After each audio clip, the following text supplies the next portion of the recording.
The Serpent's Engine, the Code of Reckoning. If you love drama, poetic justice, and unexpected twists, subscribe to this channel right now and hit the like button so you don't miss the shocking payoff of this story. Attention! If you love drama, poetic justice, and unexpected twists, subscribe to this channel right now and hit the like button so you don't miss the shocking payoff of this story.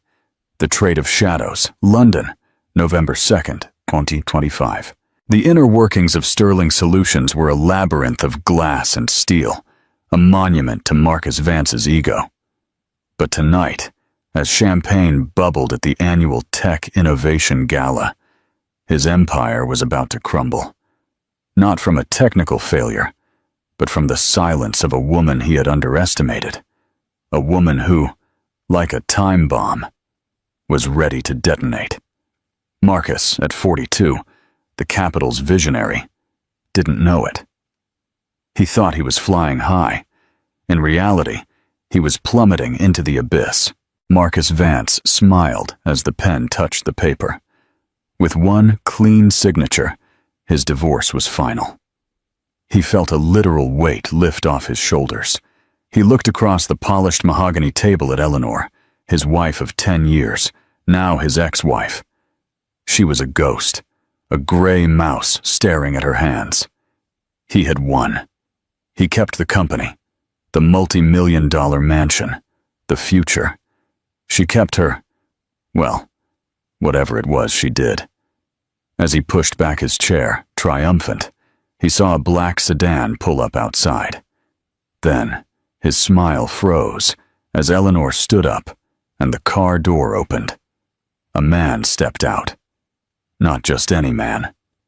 Ethan Cross, the billionaire. Marcus's smile didn't just fade. It shattered. The gala and the engine. Marcus Vance lived his life at a victorious altitude of 30,000 feet, and tonight he was at the peak. The occasion was the annual Metropolitan Tech Gala, a dazzling black-tie venture capital event. Marcus, in a custom Tom Ford tuxedo that cost more than most people's cars, was the undisputed center of gravity. His company, Sterling Solutions, was the toast of the city. He wasn't just a CEO. He was a visionary. "The key is predictive agility, gentlemen," Marcus said, his voice a smooth, confident baritone. He swirled a glass of 18-year-old Macallan, the ice clinking like a small bell. His audience, 2 hedge fund managers and a rival CEO, hung on his every word. "Anyone can read the present. We at Sterling Solutions sell the future." Across the ballroom, his new girlfriend, Tiffany, a 24-year-old influencer with a $1 million smile and 2 million followers, waved a perfectly manicured hand. She was draped in a crimson dress that left nothing to the imagination and everything to the social media post. He'd join her later, after he finished being brilliant. "It's incredible, Marcus," said one of the fund managers, a man named Ben. "Your engine, Aegis, is black magic. It hasn't failed a market projection in 3 years. How do you do it?" Marcus smiled. "A magician never reveals his secrets. Let's just say I see the patterns others don't." "And your wife Eleanor?" Ben asked, taking a sip. "She's not here tonight." Marcus gave a short, condescending laugh. "Ah, Eleanor. No. Galas aren't her thing. You know how it is. She's brilliant, of course, but domestic. I think she's happiest at home tinkering with her spreadsheets." The men laughed. They all knew the type, the academic wife who didn't understand the high-stakes world they inhabited. They clapped Marcus on the back for being stuck with the dull, unglamorous gray mouse. What none of them knew was that, at that very moment, the Titan's phone was vibrating. He'd been ignoring text messages for an hour. "Eleanor. Gentech data is wrong." "Eleanor. The sensor readings from their Singapore hub are failing. It's not a supply issue, it's a hardware fault. You're getting false negatives." "Eleanor. Marcus, are you there? Their CEO is at the gala. He's going to pull the contract if you give him the wrong data. Marcus finally glanced at the last text. Annoying. Marcus, handle it. And stop vibrating my phone. You're being dramatic. He now saw the CEO of Gentech Pharma, a formidable man named Dr. Archer, heading his way. Archer did not look happy. Vance, Archer said, skipping the formalities. I'm hearing rumors. My team says your Aegis engine projects a 40% drop in our Q4 logistics. We're about to invest $100 million in a new distribution hub based on that. I'm backing out. Convince me. Marcus froze. This was the client, the $50 million a year contract that had made Sterling Solutions. His mind went blank. He didn't know the data. He only sold it. He stammered. Well, Archer, the projections, the agility. Archer's eyes narrowed. I don't pay you for agility, Marcus. I pay you for answers. Marcus's hands, sticky with sweat, grabbed his phone under the table. He clumsily opened Eleanor's text chain. He squinted at her last message. Eleanor, tell him to check the diagnostic logs on server SG-compatible 78. The humidity sensor is fried. It's causing a cascading failure that looks like a supply drop. It's not a $100 million problem. It's a $1,000 part. Tell him. Marcus cleared his throat. He looked up. His confidence. The mask he had worn for so long, it had become his face, snapping back into place. Archer, he said, his voice suddenly sharp and precise. Your problem isn't your supply chain. It's your hardware. Specifically, the humidity sensor on your server in the Singapore hub, IDS-GQ78, is fried. It's causing a data cascade that is falsifying your inventory. You don't need a new $100 million hub. You need a $1,000 part and a new IT tech. The blood drained from Dr. Archer's face. He snapped his fingers at a nearby aide. Patch me through to Singapore. Get me a diagnostic on the Myrmidial server, now. Archer looked at Marcus, his suspicion replaced by a deep, almost fearful respect. How for God's sake could you know that? Marcus Vance leaned in, a wolfish smile playing on his lips. As I said, Archer, I see the patterns. He accepted the thunderous clap on the back. He took another sip of his Macallan and didn't look at his phone again. Interactive question. Do you think Marcus truly saw the patterns, or was something else at play? Leave your comment below. The silent strategist, later that night, at 2 a.m., he stumbled into their sprawling, minimalist mansion. The glass and steel monstrosity had been featured in Architectural Digest, a testament to his success. Tiffany had passed out in the cab, having drunk too much rosé champagne. He found Eleanor where he always found her, in her study. It was the only room he hadn't renovated. It was a mess of servers, whiteboards covered in what looked like scribbles, and half-empty tea mugs. She was asleep at her desk, her head resting on a keyboard, her glasses crooked. She looked small, exhausted. Elle, he said, nudging her shoulder. Elle, wake up. You can't sleep here. It's unprofessional.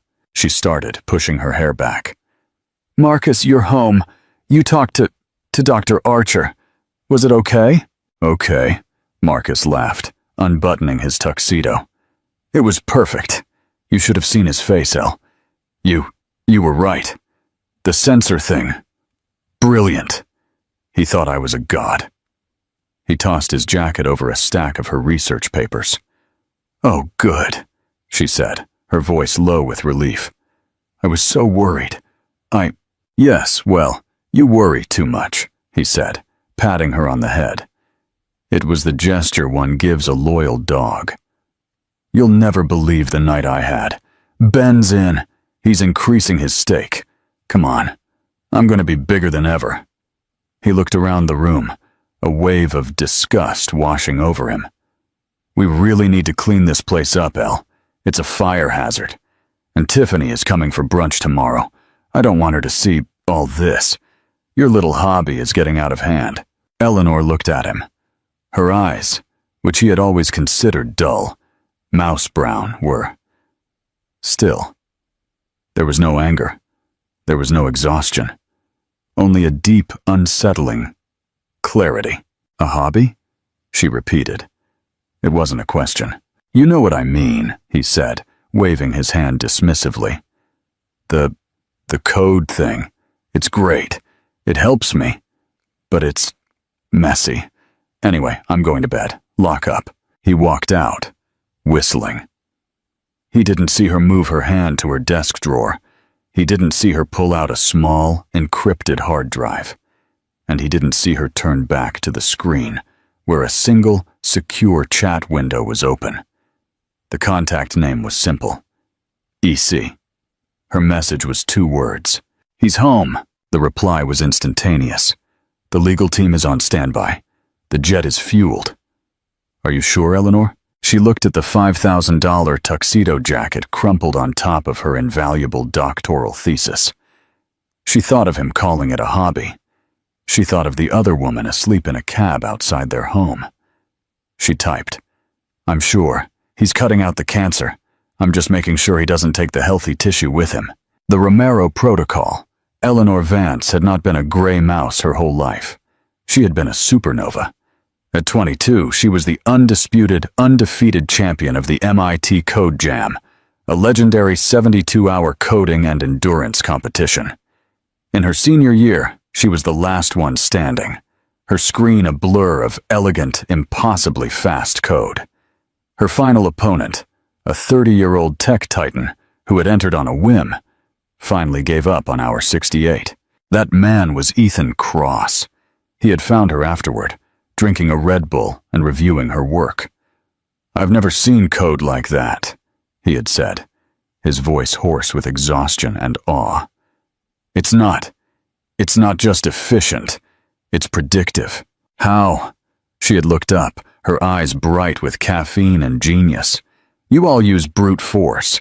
You try to answer the question. I'm just teaching the machine to better understand the question. It's a protocol I'm working on. The Romero Protocol." He had offered her a job on the spot, a blank check, a lab, anything she wanted. She had turned him down. "That's incredibly kind, Mr. Cross, but I'm getting married." Ethan had blinked. "Married? To who? Another engineer? A physicist?" "No." She had blushed. He's in business, Marcus Vance. He's a visionary. He's going to build a company and I'm going to help him." Ethan Cross, a man who saw patterns in everything, had looked at this brilliant, naive young woman and given her a warning. "Miss Romero, Eleanor, a rocket engine is designed to go to space. You can't put it in a Toyota Camry and expect it to do anything but rip the car apart. Don't let him ground you." As a wedding gift, he had sent her an odd, antique, high-security lock branded kryptonite. The note read, "Never let someone less intelligent than you set the combination." She had kept it. She had, for 10 years, been Marcus's rocket engine, trying to power the Toyota Camry.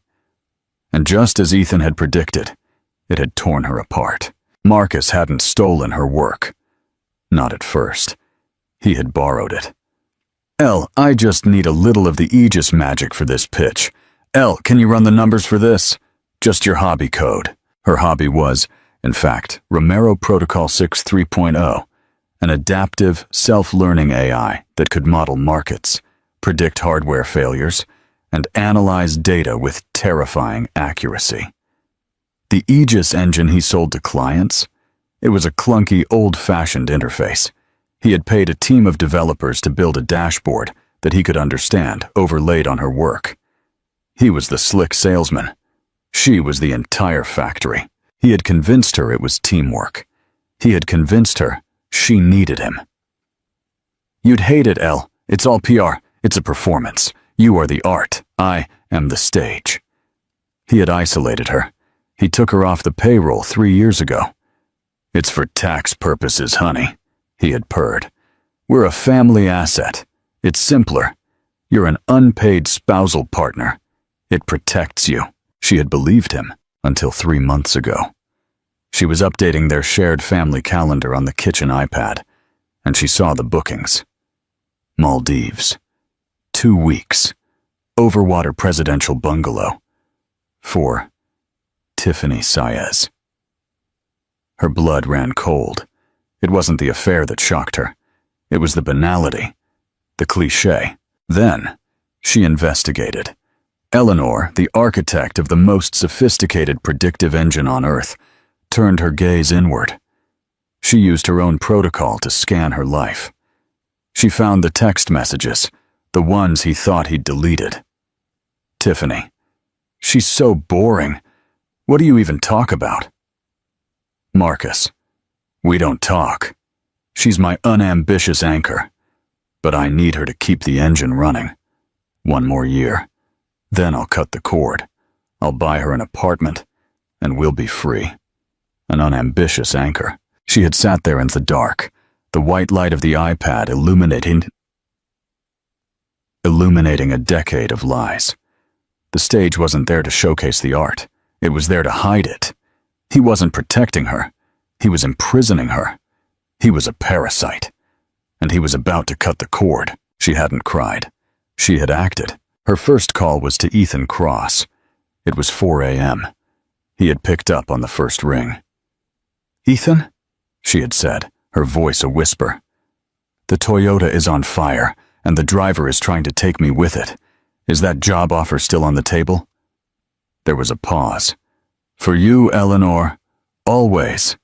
My team will contact you at sunrise. Welcome to Agita Innovations."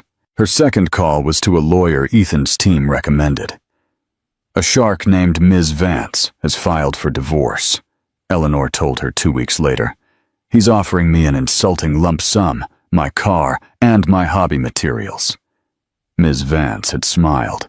"Oh, that's perfect. We'll accept it." We aren't going to fight?" "Oh, heavens no, Ms. Romero. We're not going to fight. We're going to accept. With one small addition." The plan was simple. It was brutal. It was elegant. It was hers. For the last 3 months, while Marcus was at Gallus and planning his Maldives escape, Eleanor was migrating. She wasn't just backing up the Romero protocol. She was moving it, piece by piece, in tiny encrypted data packets, hidden inside Sterling Solutions' own outgoing data reports to clients. She pulled her entire life's work off Marcus's servers. The code left on his system was a shell, a demo version, as Ethan had called it. It was the clunky, ancient V3.0. The real work, the V6.0, the one she had been secretly building for 2 years, was being reassembled on a private, isolated server farm in a secure data bunker in Zurich. An Agita Innovations property. The kryptonite lock Ethan had given her was on the main server rack in her study. It wasn't a metaphor. It was a physical key. It was the manual override. When she walked out of that house, she would turn that key. And the Aegis engine, the black magic Marcus sold, would be nothing but an empty box. He thought he was cutting her out. He had no idea. She was the one holding the scalpel. Intermediate CTA. If you are loving how this is unfolding, don't forget to like and share with your friends. Help this epic story reach more people. The final signature. The conference room at DeWitt, Gable & Klein was a monument to old-world power. The mahogany table was a single 30-foot slab of wood, polished to a mirror finish. The air smelled of floor wax and 100-year-old money. Marcus was in his element. He sat at the head of the table, flanked by his lawyer, Robert. Robert was a bulldog, a man who billed 1 theorem an hour to destroy families and enjoyed his job. Across the way, lost in the shadows, sat Eleanor and her lawyer, Ms. Vance. Ms. Vance was a scalpel. She was small, wore a plain, unassuming suit, and hadn't said a word in 20 minutes. "So we agree," Robert bellowed, his voice echoing in the quiet room. My client, Mr. Vance, in his magnanimity, retains 100% of the Sterling Solutions corporate entity, the multi-million-dollar marital home in Greenwich, and the entire stock portfolio. Ms. Vance, soon to be Ms. Romero, will receive a one-time payment of $500,000, the 2018 Volvo she currently drives, and Robert squinted at the paper. And, all personal effects and intellectual property created by her unrelated to Sterling Solutions operations. He looked at Ms. Vance. That's the clause you added. Ms. Vance nodded. Yes. Her hands clasped. That is correct. Robert looked at Marcus and stifled a laugh. Are you sure you don't want to, I don't know, ask for the dog back? Marcus gave a rich, condescending chuckle. Now, Robert, let her have her knitting patterns. It's fine. He looked at Eleanor. His expression was a practiced masterpiece of condescending sympathy. Elle, truly, I wish you the best. I hope this is enough for you to, start fresh. Eleanor's face was a perfect, impassive mask. She had not looked at him once. She only stared at her clasped hands in her lap. The perfect defeated gray mouse, Marcus thought. God, this was easy. He was almost euphoric. He was free. He was unchained. He had just saved himself from a 50-50 split that would have cost him tens of millions. He had bought his freedom for $500,000 and a 2018 Volvo. He was, in every sense, a genius. Good, Robert said, sliding the thick stack of papers toward Eleanor. Ms. Romero, if you would sign. Ms. Vance put a hand on the document. One moment. She pulled out a fresh sheet of paper. A small addendum, I'm sure Mr. Vance won't mind. It's just a clarification of the personal projects clause. It specifically names one of those projects, the Romero Protocol, as her exclusive property. A formality, you understand. Marcus threw his head back and laughed loudly. She was trying to keep her hobby. This was priceless. The Romero Protocol, he repeated, his voice dripping amusement. That thing you scribble in your notebooks, of course. Yes, you can keep it. God knows I don't understand a word of it. It's probably worth dozens of dollars. Sign it, Robert, Marcus said, waving his hand. Come on, let's get this done. I have a 1 p.m. reservation at the Capitol Grill. Robert shrugged, initialed the addendum, and pushed the stack. Eleanor took the pen. Her hand was perfectly steady. She signed Eleanor Romero in a clear, strong hand. The stack was pushed to Marcus. He took his own custom-engraved Mont Blanc pen. He looked at Eleanor, who finally looked at him. Her eyes were unreadable. He gave her a slow, pitying wink. And then, with a flourish, Marcus Vance smiled as the pen touched the paper. He signed his name with the practiced confidence of a king. And with that, Robert boomed. All matters are concluded. Mr. Vance, Ms. Romero, you are divorced. Marcus snapped his briefcase shut. He stood up, adjusting the cuffs of his $5,000 suit. He felt 10 pounds lighter. He felt victorious. Eleanor, he said, the picture of magnanimity. No hard feelings, eh? I'll have my assistant coordinate the removal of your stuff from the study at the end of the day. I'm sure you'll be more comfortable in wherever you go. Thank you, Marcus, she said. Her voice was level, almost light. You have no idea. He swept out of the conference room, Robert at his side, the bulldog already on his phone, no doubt racking up his next bill. Marcus was composing a text message. To Tiffany. Subject. Done. Anchor cut. Prep the champagne. The good stuff. He was so busy basking in the glow of his own brilliance, he didn't notice Eleanor and Ms. Vance had not followed him to the elevator. In fact, they had stayed behind for one last piece of business. As the elevator doors closed on Marcus, Ms. Vance handed Eleanor a small, encrypted tablet. "You're free," Ms. Vance said. Eleanor's fingers flew across the screen. She was typing a command. Command: execute sanctuary. Command: revoke key. Sterling. Solutions. Command: wipe local shell. 3. A single line of green text appeared. Executing. "It's done," Eleanor said, handing the tablet back. "And Mr. Cross?" Ms. Vance asked. "He's downstairs," Eleanor said, adjusting her simple gray coat. "He said he wanted to be here for the final breach of contract, the execution." Marcus Vance felt like he could fly.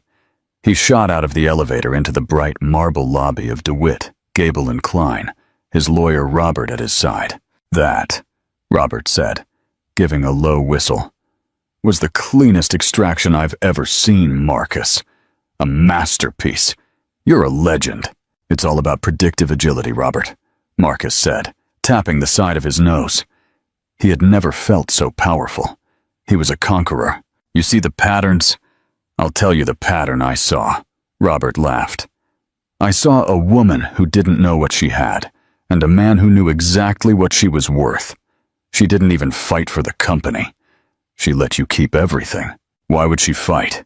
Marcus said, his voice magnanimous. "She knows her place. She knows I built Sterling Solutions. She was the bookkeeper. A good girl, but, not in my league. Not anymore." He pulled out his phone, the black iPhone 16 Pro he had expensed to the company. He hit send on the text message to Tiffany. Her reply was a string of champagne and diamond ring emojis. His new life. His new queen. He was so euphoric over his own victory that he decided to share the wealth. He dialed his COO. "Paul! Paul!" he boomed, sweeping through the revolving doors onto the street. The November air was cool, but Marcus was a furnace of triumph. Yeah, boss." Paul's voice was metallic, nervous. He was a solid numbers guy, if uninspired. A perfect lieutenant. "Paul, my friend, great news. The distraction is officially resolved. The anchor is cut. We are clear for liftoff." "Oh," Paul said. "That's great, boss. Congrats." "It is great," Marcus said. "And to celebrate, I'm taking the real team out for steak. Clear my afternoon. Call the Capitol Grill. Get the private room. And tell the development team the first bottle of Dom Perignon is on me. We are celebrating the future. The uninterrupted future of Sterling Solutions." "Got it, boss. Steaks and champagne. You're the man, Marcus." "Damn right I am," Marcus said, hanging up. He stood on the sidewalk, Robert beside him. Both men smiling, owners of their universe. He was a king standing outside his castle, having just painlessly exiled his quiet, mousy, annoying queen. He looked down the street. "Where's the car I ordered?" he grumbled. "Right here, boss," Robert said, pointing, and Marcus looked up. It wasn't the black Lincoln Town car he had ordered. It was impossible. Standing silently at the curb, its presence making every other vehicle on the street look like a child's toy. It was a Maybach S600. Not just a car. It was a statement. It was a $400,000 block of polished obsidian. A silent, mobile fortress of obscene wealth. "Well, damn, Robert," Marcus breathed, impressed despite himself. "You really went all out on the congratulations card, didn't you? This is—" "That's not my car, Marcus," Robert said, his own voice suddenly small. "My Prius is in the garage." Marcus's smile faltered. He stared at the car. The windows were liquid black tint. It hummed. It wasn't idling. It was an alien presence. "Then who?" The revolving doors behind them hissed. Eleanor and Ms. Vance stepped out onto the sidewalk. Marcus barely noticed them. He was still staring at the car. This was the kind of car he should have. He was the visionary. The chauffeur's door opened. A man stepped out. He wasn't a chauffeur. He was dressed like one, in a sharper suit than Marcus's, but he moved with the precise, economical grace of a high-level security professional. He walked to the rear passenger door and opened it, standing at attention, and a man stepped out. Time stopped. The noise of the city, the traffic, Robert's breathing. It all faded. Marcus Vance's heart, which had been soaring, stopped in his chest. His blood turned to ice water. He knew that face. The world knew that face. It was the face staring from the cover of Forbes, Time, and Wired. The face of the man whose company, Ejida Innovations, was worth more than the GDP of most small countries. It was Ethan Cross. Marcus's mind, a high-speed processor a second ago, was now a blue screen of death. Cross here. Now.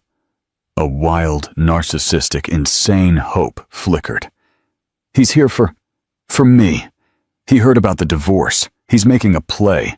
He's here to buy Sterling Solutions. Marcus puffed out his chest. He straightened his Tom Ford tie. He took a step forward. His salesman's smile, the one that had charmed clients and investors for a decade, snapping back onto his face. He was ready to give the elevator pitch of his life. "Mr. Cross," Marcus began, his voice a strange, strangled version of his usual booming baritone. "Marcus Vance, I don't know if you—" Ethan Cross did not look at him. He did not glance at him. He did not even register Marcus's existence. To Ethan Cross, Marcus Vance was a patch of sidewalk, a lamppost, a thing. Cross's eyes, famous for their intensity and analysis, were fixed only on Eleanor. He walked past Marcus, stopped in front of the gray mouse, and smiled. It was not a polite smile. It was not a business smile. It was warm, personal, and brimming with a respect so deep it was almost a physical force. "Eleanor," Cross said, his voice a smooth baritone that commanded Marcus. "Is it done?" Eleanor. His Eleanor. The unambitious anchor. The domestic wife. She smiled back. A genuine, radiant smile that Marcus hadn't seen in 10 years. A smile that lit her from within, transforming her in that instant from a gray mouse to someone else. Someone powerful. "It's done, Ethan." Her voice was clear and strong. "The Romero protocol is secure. The Aegis engine is now just an empty shell." Marcus's smile didn't just fade. It cracked. It shattered. It fell off his face in 1,000 pieces. "What?" he whispered. "What? What's going on?" Marcus stammered. The words were glue in his mouth. "Eleanor, you know Ethan Cross." The gray mouse was gone. The woman who turned to him was someone he had never, ever seen. Her posture, which had been a mousy slump for a decade, was now perfectly straight. Her eyes, which he had thought dull, now gleamed with a cold, terrifying fire. She laughed. It was not a pleasant sound. It was the sound of a lock rusted shut for 10 years finally being sprung open. "Know him," she said, her voice dropping an octave. "Marcus, Ethan was my external examiner for my MIT doctoral thesis. The hobby you've been mocking. The knitting pattern you let me keep. The one you joked about." Ethan Cross offered Eleanor his arm. She took it. "They look," Marcus thought with a sickening chill. "Perfect together. Power and power." "Miss Romero's hobby, Mr. Vance," Cross said, his voice as cold and precise as a surgeon's scalpel, "is a predictive analysis engine that is Doan. Conservatively, 5 years ahead of anything Ejida has ever seen. It's not a business tool. It is Jisa, quite literally, a crystal ball. And you just gave it away." The blood drained from Marcus's face. The street pavement seemed to tilt beneath his feet. "No, no," he sputtered. The Aegis engine. That's mine. The company. Sterling Solutions. Our intellectual property. It's in the contract." "Indeed it is," a sharp voice cut in. Ms. Vance, the scalpel, stepped forward. "And the contract is very clear. Sterling Solutions owns all work product you paid for, Mr. Vance." Cross checked his watch. A silent, impossibly elegant Patek Philippe Calatrava. "Eleanor has not been a salaried employee of Sterling Solutions for 3 years and 4 months. Check your own books. You took her off the payroll to save on taxes and simplify the corporate structure. Your words, I believe. You categorized her as an unpaid spousal partner." Ms. Vance continued reading from her notes. "Which means for 3 years, all of her work, all of her personal projects, including the Romero Protocol, have been hers. And," Eleanor added, her voice chillingly quiet, "that little clause I asked for, the one you laughed at, the Romero Protocol, was never on a Sterling Solutions server, Marcus. Not the real one. The Aegis engine you've been selling was a 20 demo. A toy. The real engine, the V6.0, was on my own private network in my study, the one you called a fire hazard. The pieces were not fitting. They were colliding with the force of a nuclear detonation. Every single triumph. The Maldives. You planned this," Marcus whispered, his voice breaking. He looked from Eleanor to Ethan. This is collusion." Ethan Cross laughed. A cold, dry, humorless laugh. "Mr. Vance, collusion is what criminals do. This is life due diligence. I've been trying for a decade, since the day she publicly humbled me at a coding competition. But she was loyal to a fault. She kept saying her husband's company needed her help." He shot Marcus a look of deep biological contempt. "She, a rocket engine, was trying to power your bicycle. And you complained about the noise. So I waited," Cross continued. "And when my team alerted me that you had filed for divorce, well, let's just say I reopened negotiations, and this time the offer was substantial. "Egita is giving me," Eleanor said, her voice clear in the sudden silence, "a $2 billion holding company to run. Romero Dynamics. We're moving the real V6.0 to the Zurich bunker tonight." $2 billion, Marcus choked. "Oh, and Marcus," Eleanor said, turning. This part was for him, and him alone. "You were right. I'm an anchor, an unambitious anchor. I found the text messages, Marcus. I found the Maldives booking. I found everything."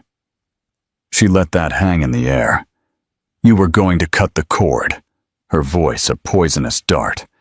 "You were going to buy me an apartment. You were going to cut out the cancer. I just got ahead of the scalpel." "It's a lie," Marcus shrieked, looking at Robert. "Robert, do something. Sue them." Robert, the bulldog, looked pale. He was looking at Ethan Cross, at Ms. Vance, and at the Maybach. He was a man who knew instinctively when he was outgunned. "Marcus," Robert whispered, "you told me she was a non-contributing spouse. You joked about the Romero Protocol. You signed the addendum. It's her property. It's all hers." "We'll be late, Eleanor," Cross said, ignoring the meltdown. He gestured to the Maybach. "Arthur will take you to Teterboro. The manager is waiting. I have one last piece of business to attend to here." Marcus's dwindling hope flickered. "He's staying. He's talking to me." Eleanor got into the car. The door closed with a silent, heavy, final thunk. It was the sound of a vault slamming shut. The Maybach pulled away, its engine a whisper. She was gone. Marcus was left on the sidewalk. His $5,000 suit suddenly felt like a cheap polyester rag. He was alone, with Ethan Cross. Cross turned. The warmth he had shown Eleanor was gone. His eyes were Arctic ice. "Mr. Vance, Mr. Cross, sir," Marcus pleaded, his voice cracking. "Listen, this is a misunderstanding. Eleanor, she's emotional. We can make a deal." "We had a deal," Cross said. "You were my unwitting test subject, and you just breached your clause." Cross pulled a phone from his pocket. He didn't dial. He simply spoke to the man who materialized at his side, his head of security. "Alex, report to our legal teams. Gentech Pharma, Call Systems Logistics, Netcore Financial." Marcus's stomach dissolved. His 3 biggest clients. "All 3 are Agita Innovations portfolio companies," Cross said to Marcus conversationally. "All 3 signed with Sterling Solutions, based solely on the guaranteed performance of the Romero Aegis protocol. An engine which, as of 90 seconds ago, you no longer own, and are, in fact, legally prohibited from accessing per the addendum you signed." "No, wait, please," Marcus was choking. "Alex," Cross continued, "activate the breach of default termination clauses, all 3 contracts, effective immediately, and begin litigation. I want damages. I want everything. He built a company on me, on our IP. I want it back, with interest." You can't!" Marcus wailed. You'll ruin me!" Ethan Cross looked at Marcus. Truly looked at him for the first time. It was a look of deep biological indifference, like a man looking at an insect he had just found on his shoe. "Yes," Cross said, "that is the point. You had a deal, Mr. Vance. You had a partner who was smarter than me, more loyal than you deserved, and you treated her as dead weight. You didn't just lose your wife, Mr. Vance. You lost your company. You just don't know it yet." Cross turned and walked away. A second identical black car, a Rolls-Royce Ghost, pulled up. He got in and was gone. Marcus was left on the sidewalk. He was no longer a king. He was a frozen statue at the exact moment of his own destruction. Robert, the bulldog, was backing away, holding up his hands. "Marcus, I can't. I recuse myself. You lied to me. You're radioactive. Don't call me."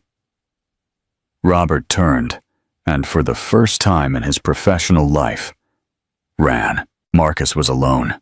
The sound of the city, the traffic, the people, it all rushed back in a deafening, painful roar. His personal phone buzzed. "Tiffany. I'm at Levon opening bottles. Where are you, my king?" He felt a wave of nausea so profound he had to grab a nearby lamppost. His other phone, the work phone, rang. The screen flashed.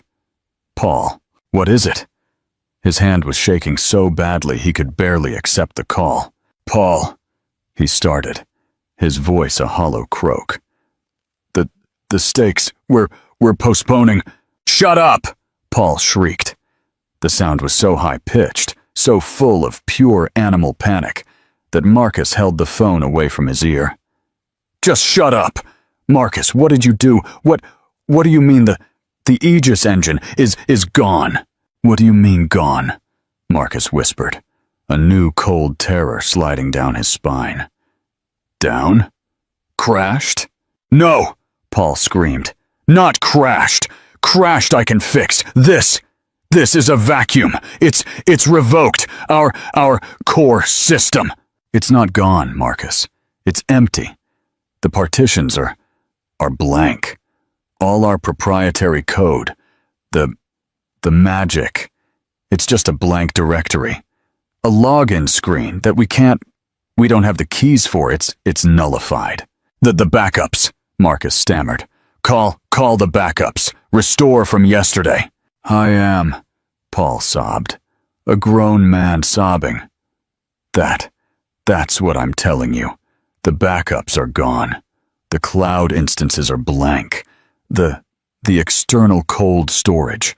It's not gone, Marcus. It's encrypted, with a key we don't have. It's useless." Marcus, what is the Romero protocol?" Marcus's knees spoke.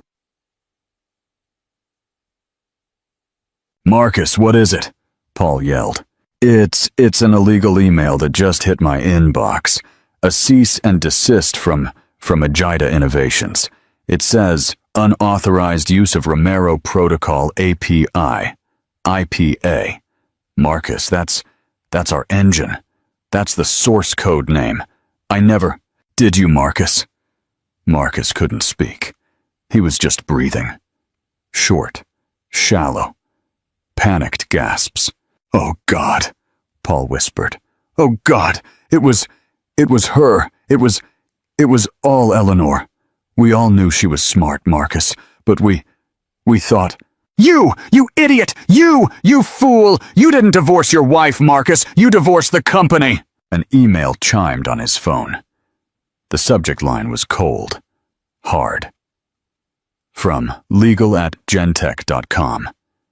Subject: urgent notification of termination due to material breach of contract. Ping? From legal@callsystems.com. Subject: contract termination. Effective immediately. Ping. From legal@netcourt.com. Subject: legal action. Initiated. Damages for breach and fraud. It was an avalanche. It was a digital execution. In the span of 5 minutes, Sterling Solutions, his multi-million-dollar empire, his life's work, had evaporated. It was now just a brand name, an empty office, and a mountain of catastrophic, unpayable debt. The house. The Architectural Digest glass and steel mansion. The one he had put up as collateral for the last round of expansion. The one that was leveraged to the maximum. To pay for Tiffany's new consulting contract, the lump sum payment, the $500,000 he had just generously given Eleanor.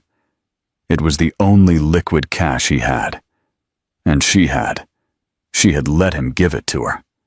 She didn't need his money. She had taken it as a going-away gift.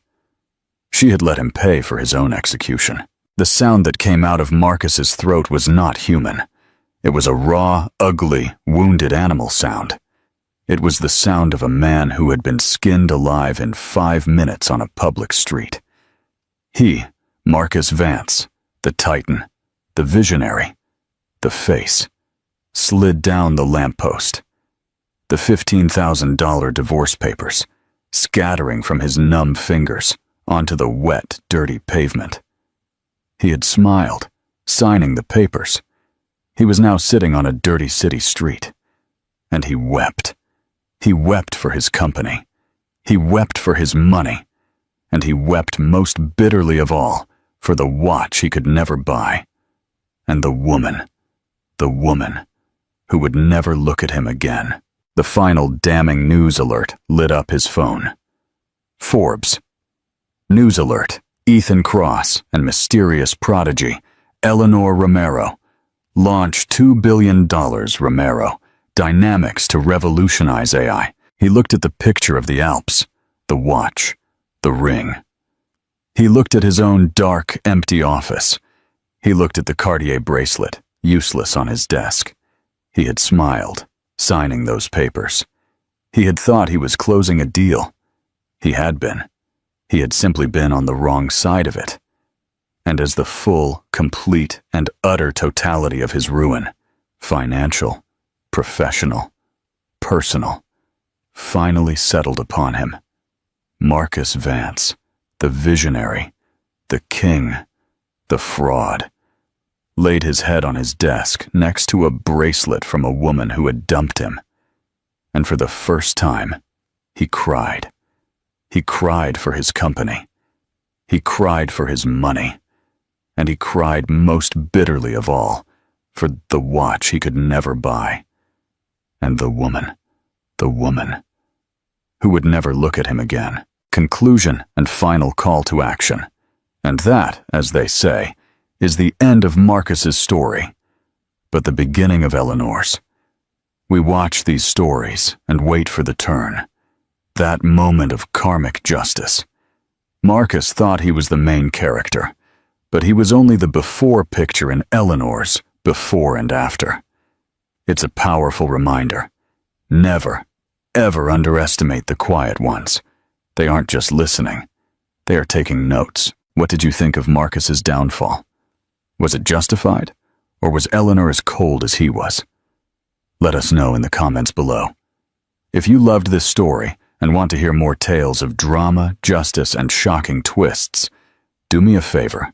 Hit that like button. Click subscribe, and tap that notification bell so you never miss an upload. And if you know someone who needs to hear this story, share it with them. Thanks for listening.